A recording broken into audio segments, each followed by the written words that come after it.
see you're back for another story. I hope you enjoyed the last one, and hope you enjoy the one that I've got planned out for today. Let's take a seat here and begin, shall we? This is one of the most recent of books that I've read and enjoyed it thoroughly, so let's get this started. This is the story of Treon Calex.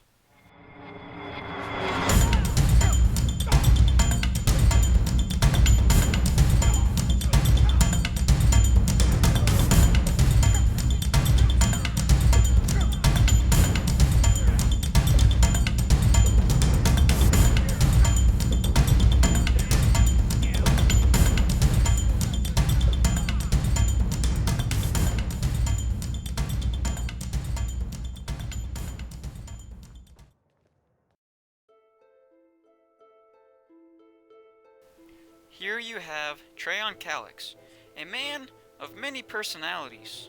As you just saw, Treon is someone that you wouldn't want to mess around with. He will turn on you in a heartbeat if you just look at him a funny way. Looking at him, you might think he'd be a decent human being.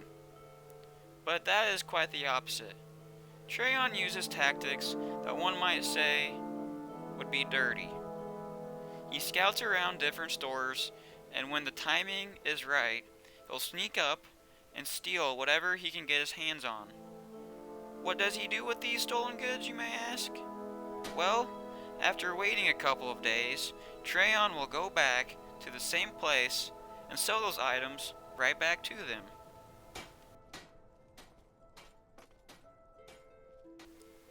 One time, he was doing business in Whiterun and was on his way back home when he found a farm and decided that his family should have some of these crops.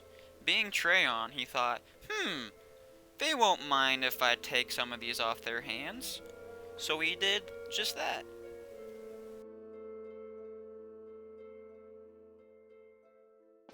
The only way Treon was somewhat of a good person was back at his home in Solitude.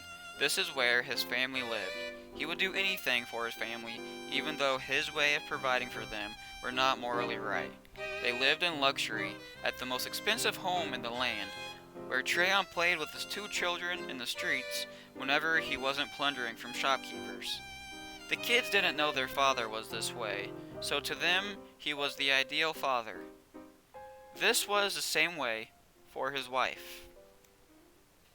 Treon liked his wine and mead, and decided that he was going to try out some that was being sold at a stand in Solitude. But he thought it was the most putrid tasting wine he had ever tasted. Treon decided to go back to that stand and have a word with the maker.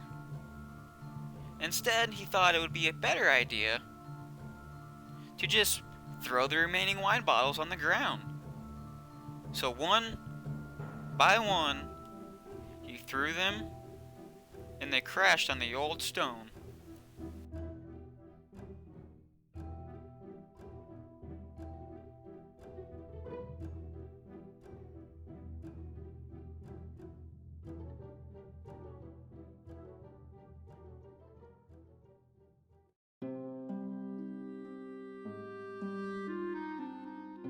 It was time for Treon to have a more favorable drink. He headed into the Winking Skeever, and some folk inside gave Treon a generous donation of one bottle of mead. He then sat down, had some fresh meat, and a couple of glasses of his fine mead, all while listening to some pleasant music. We'll drive out the storm cloaks and restore what we own. With our blood and our steel, we will take back our home. Down with Ulfric, the killer of kings. On the day of your death, we will drink and we'll sing. We're the children of Skyrim, and we fight all our lives. And when Sovngarde... The mead was rushing through Treon, making him have to go to the washroom. When finished, Treon saw something where he was sitting at. There was a note in a vase of some sort. Treon sat down and read the note. Dear Treon, I've seen how you live your life, and I think I can help you out. By drinking this potion, you will be able to bend your words to other people's likings and become the best in your work. Signed, DB. Treon didn't know what to think of this note. He didn't know a DB. But if what this note said was true, Treon hesitated at first, but decided, what the hell? He gulped it down, but immediately felt its effects. What is happening to me? What is happening to me? What is going on? What is this? Dear Treon, I've seen how you live your life, and I think I can help you out. By drinking this potion, you will be able to bend your words to other people's likings, and become the best in your work. DB, dear Treon. Potion. You will become the best.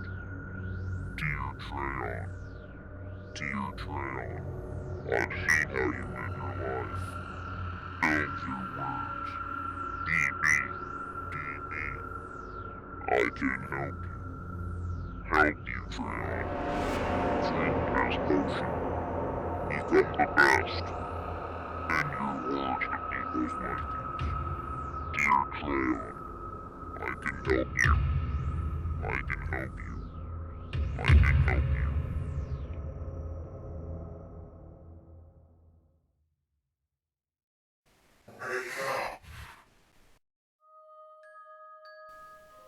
Treon woke up with a strange voice yelling to him. He immediately felt weird as he started to walk out the bedroom. What happened last night? Treon thought. Alcohol never does this to me. Never mind that. Maybe something to eat would help fix this. Treon then made his way downstairs to the kitchen, where he saw his wife. When she first saw him, she let out a loud shriek. She asked what happened to his face. He had no idea what she was talking about. She gave him a mirror, and to his horror, Treon finally saw what she was talking about. Treon looked like a completely different person. There were now weary white eyes that looked soulless, and his white skin turned almost to a greenish blue look. Treon felt anger rushing through him, and somehow let out a burst of energy that were flames out his hands. For a moment the anger stopped, but once again this happened, while he then decided to flee outside the city.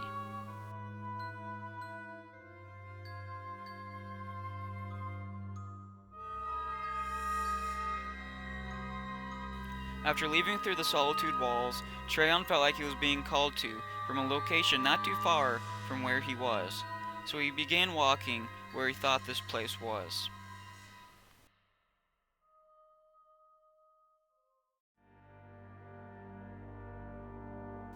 Treon finally felt like he made it when whatever was calling to him before had stopped. This mountainous region was eerie, and Treon was not sure what to think about it, but continued to walk forth. When walking around the corner, he saw some kind of shrine up ahead, and was drawn to it. But there looked like some kind of creature and other beings that were here too. Treon walked hesitantly up towards the creatures, but was immediately spotted. The voice yelled at Treon, and he then started using the fire like he had earlier.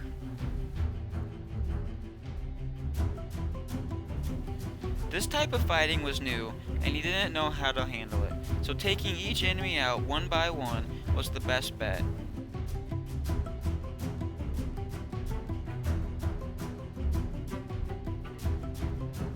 The first victim fell, and Treon made his way to what seemed like the more powerful opponent to take on. A couple bursts of fire hit him, but still kept on with the attack.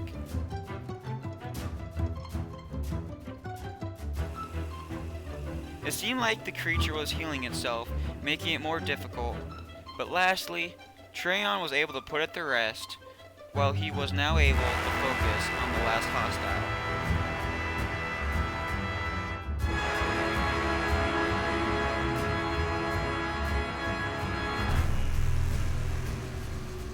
After putting the last victim down, Treon walked up to the wall near the shrine where a light was emitting from. He noticed that the light was coming towards him, and he decided to walk even closer as it rushed through him. This eventually stopped, and Treon felt more powerful than ever. Whatever this was, he liked it, and then looked up at the shrine and realized he was going to like this new life.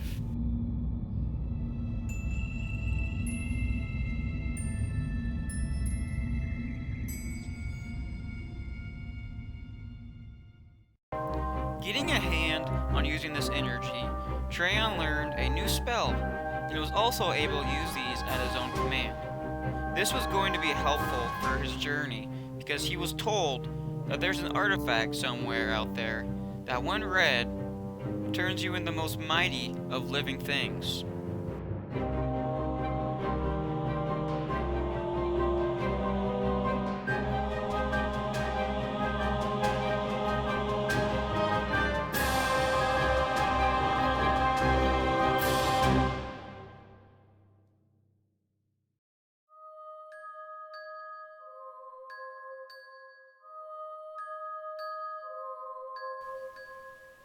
There was a tower in the same area that had been unsearched. There was a table inside that looked like it had something on it. Walking closer, Treon noticed that these were clothing left behind by someone. Treon took these and decided to put them on.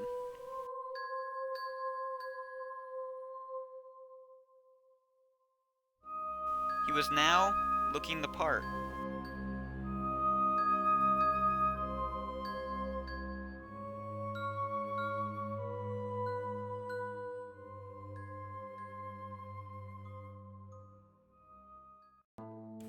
Almost 2 weeks since he left Solitude, Treon made his way back home to show his wife his new abilities and to explain to her that he can help get her anything in life that she desires.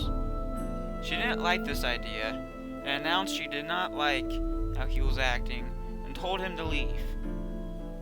He once again showed her what she was missing and then left.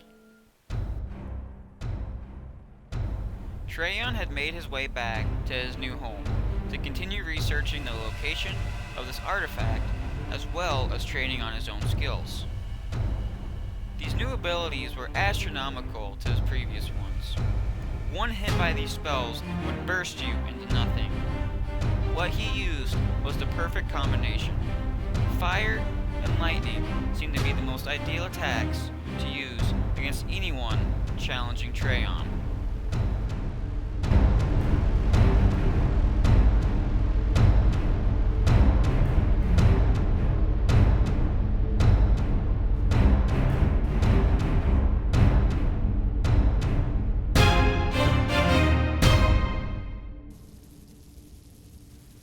There was no sign of the artifact that Treon was looking for, but instead, he found better looking clothing that he felt more accomplished wearing after overwhelming everyone he had just come across.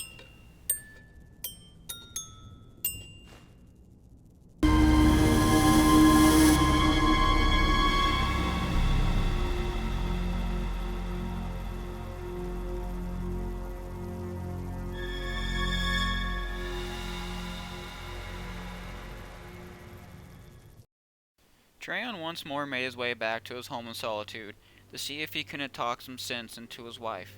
When talking to her, she mentioned that her and the kids were leaving the city and leaving him behind. This made Treon's blood boil, making him burst into flames. This was her last chance, he mentioned, but this didn't change her mind. Very well then, Treon thought. He got control of his spells and decided to strike her down. He figured she had her chance, but it was too late. Word was caught of Treon killing his wife, and guards started the chase after him. He couldn't ever come back here, and needed a new place other than the shrine up in the mountains, in case of someone seeing him go up there before.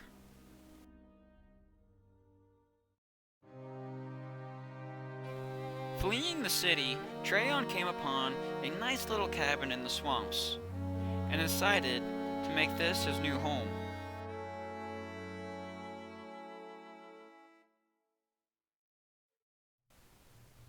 There was only one little problem he had to deal with first. While escaping, he came upon two men that were witnesses to the guards trying to catch Treon. They couldn't be let to go free, so the two were caught and held captive for Treon to take care of.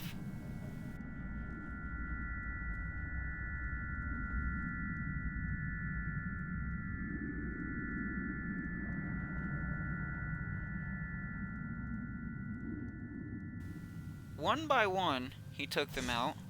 The cat-like one first, and then the human. These two were none of his concern anymore.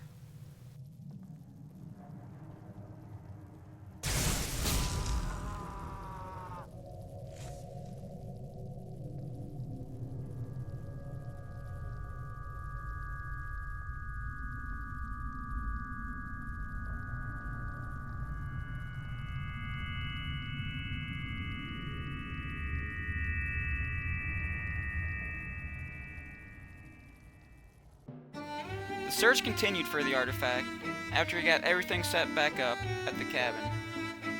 Researching a little more about this artifact, it seemed that he was looking for some kind of book, which made this a little easier, but not a whole lot. There was a bandit camp nearby that Treon thought could be a good place to go to. Once again, the bandits didn't match up to his power and took out everyone there. The only problem was that once again, this artifact was nowhere to be seen.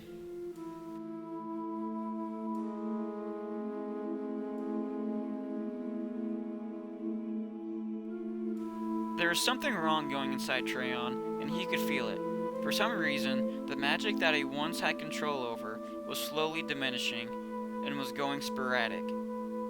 He was getting weaker from everything that was going on with his life and needed to take a break.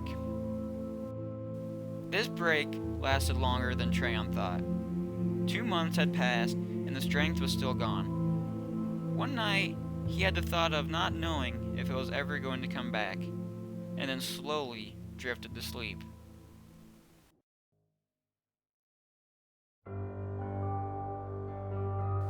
When Treon woke up, it seemed that he was in his old house. Why was this? It seems like everything is like what it used to be. He even looked like his old self. Treon decided to see if his family was still here, and walked towards his children's bedroom. Opening the door and peeking inside, he saw the both of them sleeping the night away. It was time to see if his wife was still there, and started his search for her. While making his way down the stairs, the two of them met. How is this possible, he thought. She answered him with a, "What do you mean, possible? Maybe it was true. Is this real?" Soon enough, Treon figured this was all a lie. When she started to say, "Wake up, this is a dream," it was too good to be true. Wake up, wake up, wake up. Wake up. Wake up.